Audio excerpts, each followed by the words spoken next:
ഇന്ന് ഞാൻ പഠിച്ച അഥവാ എനിക്ക് എൻ്റെ കെട്ടിയോൻ പഠിപ്പിച്ചു തന്ന ഒരു വലിയ പാഠം നിങ്ങൾക്ക് പറഞ്ഞു തരാമെന്ന് വെച്ചു. ബൈ ദ വേ നമ്മളെ വീട്ടിലെ കോഴികളിട്ട മുട്ട കൊണ്ടാണ് ഇന്നത്തെ ബ്രേക്ക്ഫാസ്റ്റ്.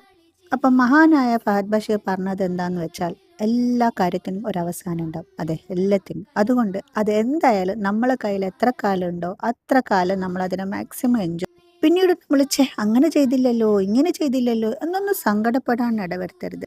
ഈ വീട്ടിൽ എത്ര കാലം നിൽക്കാൻ പറ്റുമെന്ന് നമുക്ക് ഐഡിയ ഇല്ല. നാളെ ഫ്ലാറ്റിലേക്ക് മാറേണ്ടിയെന്ന് നമുക്ക് ഒരു സങ്കടവും ഉണ്ടാവില്ല.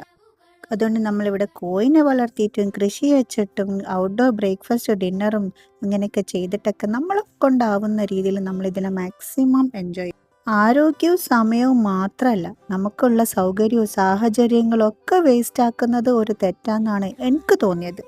അതുകൊണ്ട് കണ്ണില്ലെങ്കിലല്ലേ കണ്ണിൻ്റെ വില അറിയൂ എന്നതിന് പകരം കണ്ണുള്ളപ്പോൾ ഞാൻ കണ്ട കാഴ്ച എന്തൊരു അടിപൊളിയായിരുന്നു എന്ന രീതിയിലാക്കാം നമുക്ക്.